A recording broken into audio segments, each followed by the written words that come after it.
Hey, thanks for clicking. This is Time In with your host, Ricardo Lungus. With me, as always, is the beautiful Tommy Crenshaw. Oh, well, God, thanks for saying that. You are a beautiful man, Tommy. You need to own that. You need to live that. You know what I'm saying? Yeah, no, thanks. I got bit on the schnoz by a dragonfly. Were you like a were dragonfly now or something like that? Yeah, no, I don't know. No, not. Come on now. I mean, I remember as a kid we used to grab by the tail. I didn't grab by the tail. I went to open the front door and the thing was like guarding the door like it was. I'm like, you're just a dragonfly. So I just went in and bit me on the nose. Hey, it showed you a lesson, didn't it? Yeah, it did. I didn't know that maybe it's got. I mean, the insects don't carry rabies, so I'm not worried. But maybe there's like an insect rabies that humans don't. I don't know. Something's just wrong. Just the wildlife around my home is just ridiculous. Oh, I agree. Hey, and somebody that knows about yo crazy wildlife is our guest, Mr. Anthony North. How you doing, Anthony? Hey, Ricardo. I'm doing great. Man. I'll tell you what, all this wildlife out here sometimes just a little too much for me. I mean, I got to just stay inside where it's safe. I got to keep these windows closed. I've seen a few things flying around here. I'm not sure I belong in this area. So I got to tell you, it gets a little scary sometimes out here. Yeah, apparently an insectist you are. Hey, I ain't gonna label him an insectist. I'm pretty sure there's insects out there that he was friends with, maybe, that they commune from time to time when he's outside. But, I don't think you could like all insects, Tommy. Seems hard. Maybe it's like a Chicago thing. There's like the neighborhoods, they got the different nationalities over the years that it was a survival thing. And people are always about assimilation, but then again, people like go tour and go to like this neighborhood, that neighborhood for different food options and, different things to see and hear accents and stuff like that.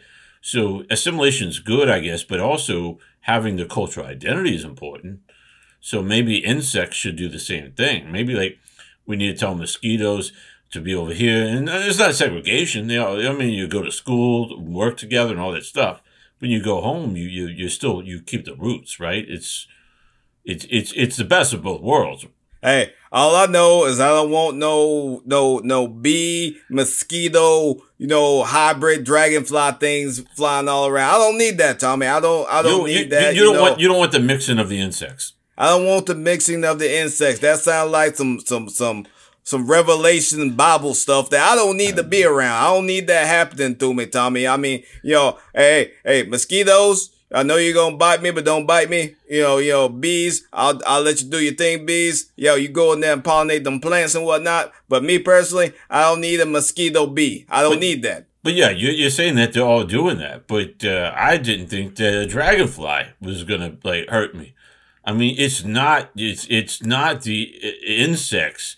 It's like just the temperament of the individual insects that who knows what caused it. Listen, we're getting way too in the weeds here, guys. Way too in the weeds. I think a lot of people are going to see this as something more than it is, and we're just breaking down insects, and they're going to see us we're breaking down human society. And that's correct, Tommy. That's correct. We're not breaking down human society. But this leads me into an interesting segue in a way, because, people didn't think like a dragonfly would bite you. It's kind of a myth that a dragonfly would bite you. And as Tommy knows, dragonflies can bite. So, myth, done. Myth gone, But there's lots of myths out there in the world, in the stratosphere, out there in people's minds that they still believe. And lots of these myths are based around sports things. So, I'm wondering, what's some big sports myths that we know, us three, intelligent dudes know? What you got, Anthony? Man, I gotta tell you, I think that one of the biggest myths is this whole athletes are role models business. Ooh, that's a good one. I think, if you look around, think about, like these athletes. I mean, they've got exceptional talent. Some of them were born that way. I mean, you got guys, they're probably second, third generation. You look at, Oh yeah. you look at genetics and where they come from, and then people expect them to live somehow a better, different life than you and me. I mean, if we're under the spotlight, I don't think that anyone can expect us to be someone that's perfect in all ways. I think that's a front, and that's a myth that I think needs to go away. I don't think it's fair. I think it's wrong. Yo, Anthony, I could not agree more. People look at athletes like they're like they look up to them. And I understand. You look at somebody, they're playing larger than life. They look like they're trying to be what that guy is. But, like you said, people were born with talent. Some people work for this talent. But you know what else? They're also born being, not so nice dudes. Like I see these people, they just ain't nice fellas. You don't need to look up to somebody that ain't a nice fella. You know what I'm saying? Or a nice lady, Either way you look at it, there's some, there's bad eggs everywhere with natural born talent. It's just what happens. I agree with what you're saying, Anthony. So, what's a sports myth that that you feel like busting there, Tommy? There's one that I find is a fascinating one that I believe for many, many years. And is Jimmy Hoffa. Jimmy Hoffa was buried in Giant Stadium. I had a bet on that one time, but I turns out I lost the bet. I mean, that's a bet. I mean, it depends on when you placed it, because you got to wait for them to bust up that stadium. And everyone thought that stadium was going to be up there for 1,000 years till they built MetLife. Yeah, so true. You were taking a very long one. Yeah, I mean, you got to play the long haul sometimes, Tommy. Yeah, no, that's what they do with stocks and stuff like that. But so the idea was Jimmy Hoffa, because the mob, especially this was in like East Rutherford, right, the Meadowlands, and you realize in the tri-state area who was running the construction, the concrete, the disposal, the trucks, all the stuff. You want to get something built, you had to go to the mob, and the belief was that the mob wanted Jimmy Hoffa killed because he betrayed the mob, and so they just put him in the stadium. But then I'm thinking, I eventually saw the nonsense of this myth, because there's a lot of mob guys that are fans of football. And they go to a stadium. They don't want to go to a cursed stadium. They're going to bury a guy, the nemesis. They're going to have a curse. And there clearly was no curse, because the Giants won a bunch. And the Jets even made playoff appearances and stuff like that. Giants made some Super Bowls and stuff like that. So that clearly was not the case. But then people saying that he was buried in the Hoover Dam, out near Vegas, and stuff, because the mob is tied to Vegas and built him out there. And that was built way before, but then they had some additions and stuff like that. But what they should do. You ever look at the dam, like the Hoover Dam? You ever been there? Yeah, I've been there I've been there a few times, when I've been out in Vegas, take the helicopter tour and stuff like that. Yeah. I've been there. Yeah. I've been on it was a dirigible, and you could take your time on a dirigible. You been up there, Anthony? No, I don't get out that way. I mean, I like where I'm at. I don't have any use for Vegas. Well, the dam looks like the side of a stadium. I'm thinking you could build a stadium in the Hoover Dam. I mean, now that they built a stadium in Vegas, there's no use for it. They're not going to spend the money. It's not going to happen. But you could build the water flowing underneath it, But you know what they would distract the quarterbacks. They would complain about the water going in like a glass. I mean, the Boise State's got the blue field. NFL's got to have some field that's different. I mean, the only different fields they had were the turf, where everyone's breaking their ankles and stubbing their toes and stuff, and had some issues. They had to replace all that stuff. Hey, now that's a ghost right there, the turf monster. Now that's a ghost that's for real. That's a real curse on the grounds right there. Who needs to bet somebody when you got the turf monster just bam, you grab your foot, make it fall down, go boom, lose yardage, or not lose. Even if you don't lose the ball, lose everything. You know what I'm saying? Yeah, but what's that spirit represent? I mean, I think that I think it's a valid point that there could be a tough monster spirit, but like what Yo, Anthony?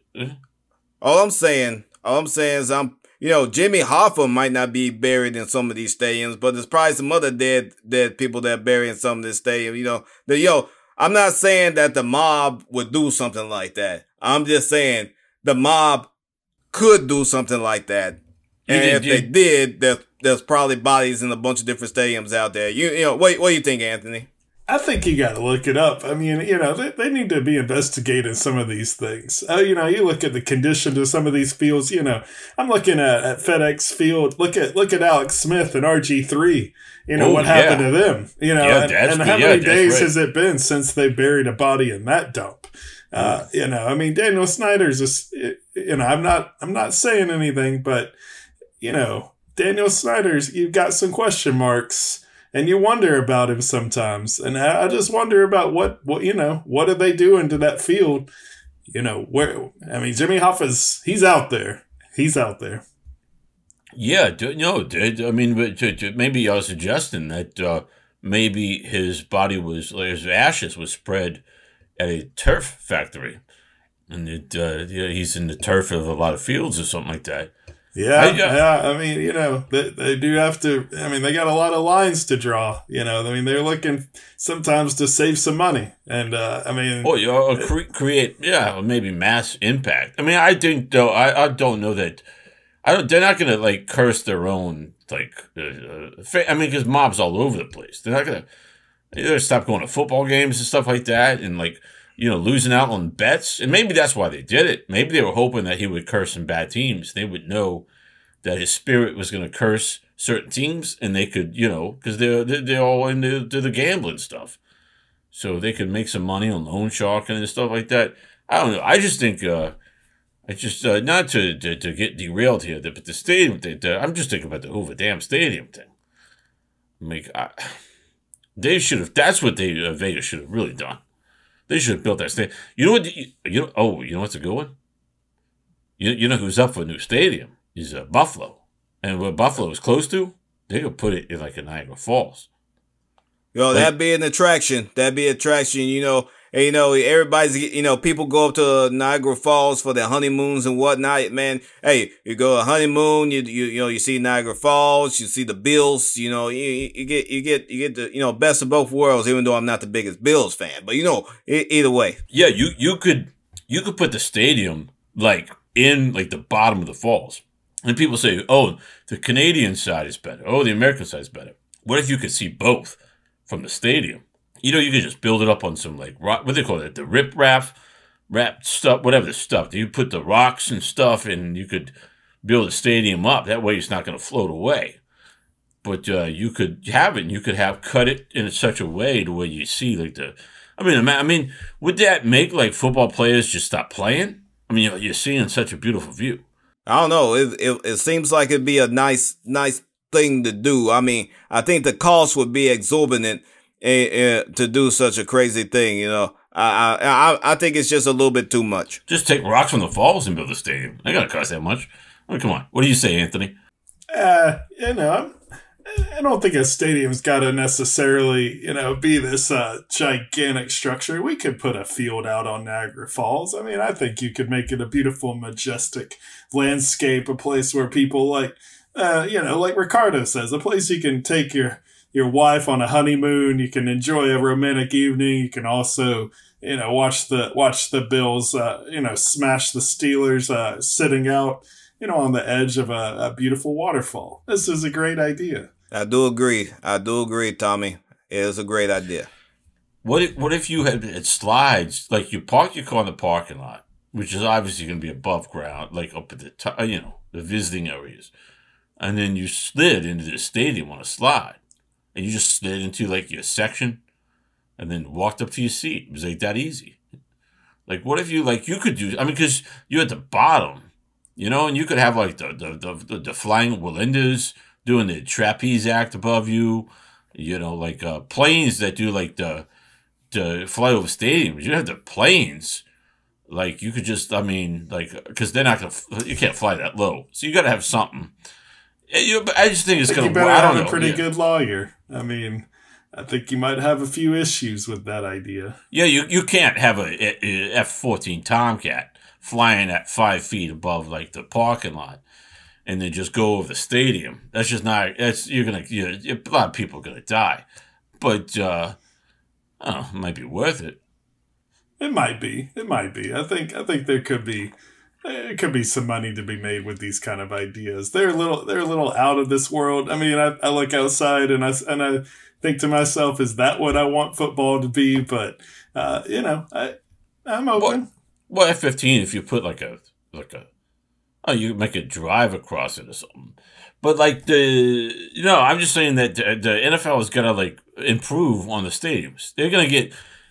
Because a while they had the cookie cutter stadiums that they shared with baseball. You had the Philly, you had the the Veteran Stadium, the Three Rivers in Pittsburgh. You had the Riverside Stadium in Cincinnati. What was the Atlanta, Fulton County? You had your Bush. I can go on. There was all these cookie cutter stadiums. I think I named them all. But even like the Astrodome was a cookie cutter stadium. They just put a top on it. And the Kingdome, they just got it's all, but all this stuff gets boring. People get bored of this stuff. You got to up the ante. So you got to up the ante, and you got the Vegas and the LA Stadium. You got to do something bigger than this. So what are you gonna do? Put a stadium in the waterfall. That's all you got to do. Up that. See who's gonna do that. Who's gonna top that? Hey! You heard it here first, folks. We're gonna have stadiums in waterfalls, 2050. I think that's when it's gonna happen. 2050. We gotta get this rolling. We gotta talk to Roger. We gotta talk to the owner of some companies. We gotta get this going. And that's the end of the game. Thanks for clicking. This is Ricardo Lungus with Tommy Crenshaw and Anthony North, TTFN.